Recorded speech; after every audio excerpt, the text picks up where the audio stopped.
The growth net refers to a constellation of emerging economies that are growing at rates well in excess of 6%. Countries like Vietnam, for that matter, you've got Singapore in the pack as well, a number of Latin American countries.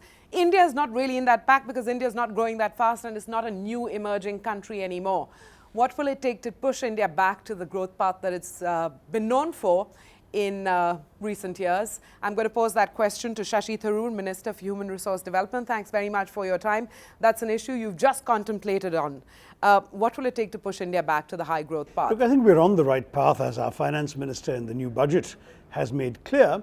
His intentions are clear. His intentions are clear. Well, that's all we can talk about right now. We've certainly taken a bit of a beating to come down to 5%. That's still a lot better than many other economies in the world. Many major economies have even suffered quarters of negative growth in the last few years. So if you look at the global recession, we have weathered it reasonably well. Having said that, I don't want it to be complacent. Far from it. There are things we need to do better and need to get right. And very clearly, the sort of economic corrections we need to make, for example, to get on top of our current account deficit, to make sure that our financial numbers are encouraging, there is no risk anymore of people talking about downgrading us in the marketplace. All of this is the path on which we're embarked right now, where I believe the steps taken by the finance minister in the budget and the signals sent out by the government are reassuring investors and ratings agencies. Once we do that, there are lots of other things we have to do. At the risk of sounding very banal or simple, I would say that we as a government need to get both the hardware and the software of development right.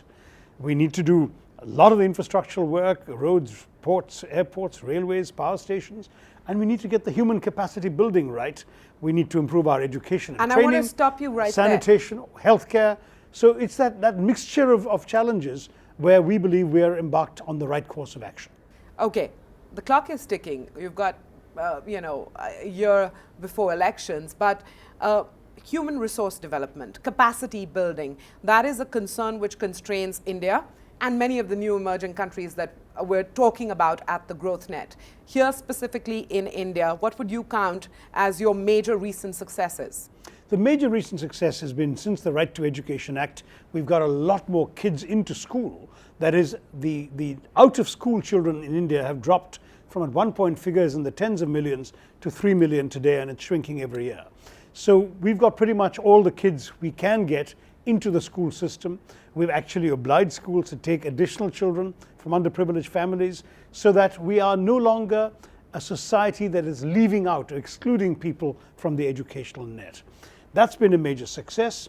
Our midday meal programs and other incentive programs are keeping kids in school, but we could do better. We'd like to retain more of them right all the way through at least class 10. And focus on the quality of their learning. And focus next on the quality. You see, there are 4 magic keys to what we're trying to do. Expansion, which we needed to because we started off with just 17% literacy when we became independent. We've now taken it up to 74%. We have to keep climbing. Equity, because there were too many elements in our society that have been left out of the purview of education because of caste or creed or gender, religion, region, bringing everyone into the system. In the process, we haven't focused enough on the third E, which is excellence.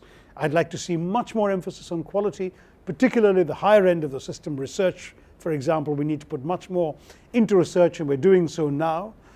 And the fourth E is that of employability, which is at all levels. It's also at the high end. We want to produce engineering graduates who are ready to start work the next day, but we also need to do employability training for people who don't make it through the full school system.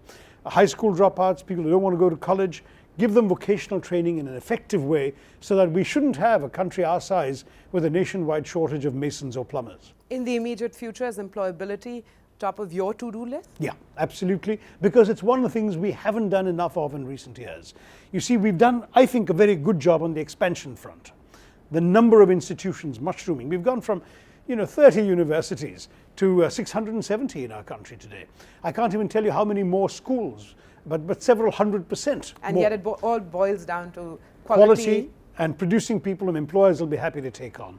That's essential, and that's where we are heading for right now. Well, thank you very much for your time. Thanks, man.